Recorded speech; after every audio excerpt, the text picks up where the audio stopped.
It's 9:30 a.m., and a 10-year-old girl is missing. The man responsible for watching her is Henry Dinkins. Police weren't looking for a runaway child. They were looking for a liar.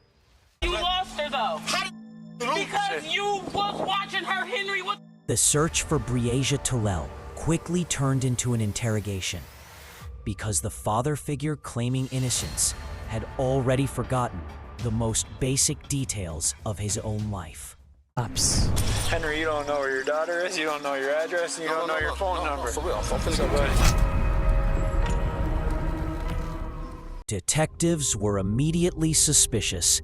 Henry could not recall his own address, his phone number, or the color of the shorts Breasia was wearing when he put her to bed. No, I don't know your address? I don't know the full address. Do you know your phone number? Hell no, I don't know that either. I swear to God, I don't. Henry, you don't know where your daughter is, you don't know your address, and you don't know your phone number. For real, I'm finna give it to you now.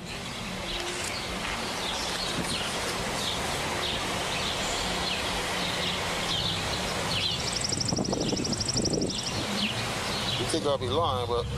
Well, no, it's just, it's kind of... I don't call myself. I know, but you gotta know your number. His evasiveness didn't stop there. Henry's memory failed him when asked about the time he last saw Breasia, forcing the detective to pressure him on basic facts. Okay, what was she last wearing? In the bed. What she have on, some shorts? What color? I don't remember. I mean, I'm not gonna lie to you. What's her height and weight, you think? She's a little taller than he is. Henry insisted Breasia was like his own daughter. Yet hours had passed, and he hadn't knocked on a single door or called 911. Her mother, Aisha, was already out driving, frantic for answers. I've called everybody. I have my uncle out riding around. My mom's on her way out here. My friends on their way out here. We've been everywhere. And she's gonna be with a friend inside some apartment. That's most why likely. I said I'm gonna still look. Okay. We don't know anybody out here, though. That's the thing. Okay. She would have never. She would have never. First of all, she would have never woke up at 8 o'clock in the morning, and she would have never. What you mean? You guys got to come together right now. This isn't a time to fight about it. Okay. Henry's story began to unravel under pressure. He admitted to leaving the apartment twice after the children were supposedly asleep, but he could never place a time on his movements. I left twice. And where did you leave for the second time, or what was that? I think I went to the quick shop. Got a pack of cigarettes or something like that. What do you remember? What quick shop? Quick shop on 53rd. Okay. And about what time would that have been?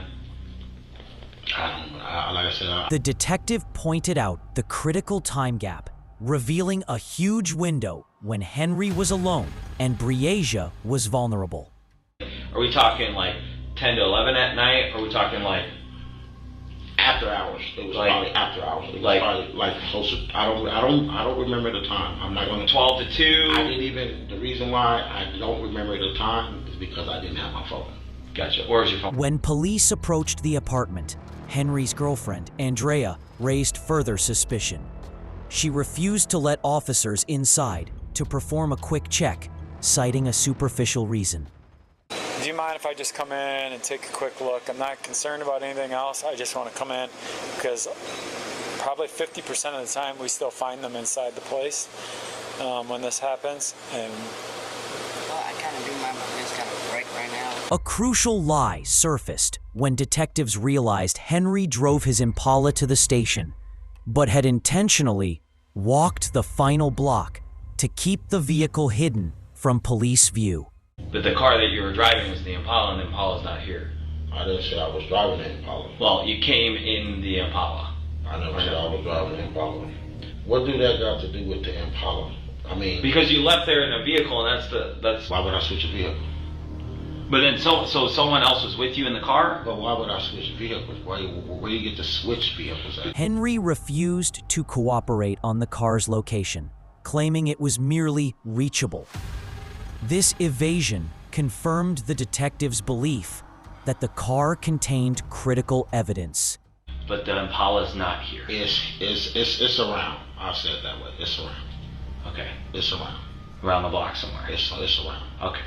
that helps me better understand. Yeah, I mean, you know, as for the driving, you know, and I'm not worried about that. I'm worried about Briasia. With the car eventually found nearby, detectives shifted focus to his digital life. Henry's composure completely collapsed when they asked for his phone. The contents were clearly explosive. And so would you be fine if we downloaded the phone to have the call logs and the text? Show you my phone. I can just show you my phone. I got you. You know what I'm saying? He grew paranoid, fidgeting, and claiming to forget his password, determined to prevent detectives from seeing the call logs and, more importantly, his search history. Why you still watching? I don't want to open it then, bro. You know? Not if you staring into me while I'm trying to get my number. What I'm doing is I'm making sure that you're not going in and deleting anything. That's what my concern is. Why would I delete something? You never know with guys. Trust me. No. It happens. I mean, as soon as I open it, I'll give it to you. Sounds good. So you can look at it. Yep. Detectives eventually gained access to Henry's phone. His browser history was filled with searches for explicit videos involving minors, confirming their worst suspicions about his motive. The case was now a homicide. While Henry sat in jail, his cellmate came forward with a chilling remark, revealing Henry's arrogance before the girl's body was even discovered. Said to me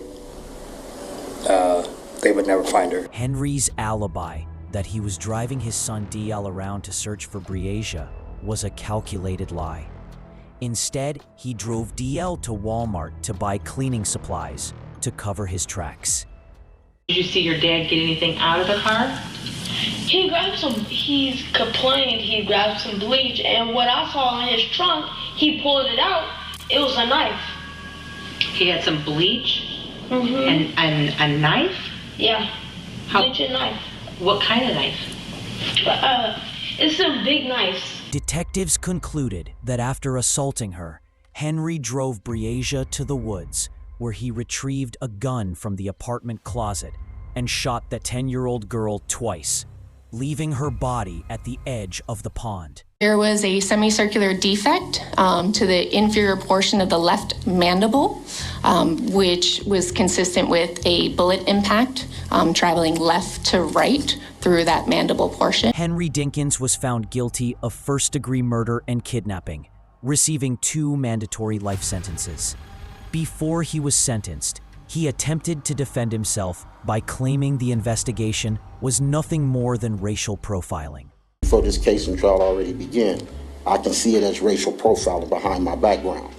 I'm saying this because how everything played out from the beginning all the way up to now. I contemplated over the moves that the state used to hinder my character to fit their benefits. But the final word belonged to Briasia's heartbroken mother, Aisha, who held the court captive with the unimaginable anguish of her last unanswered questions. Did you see in her face when she realized she was shot the first time? What was her last words? Did you stay and watch my baby die? Justice doesn't exist here in this case. You didn't just take away my baby's life, you took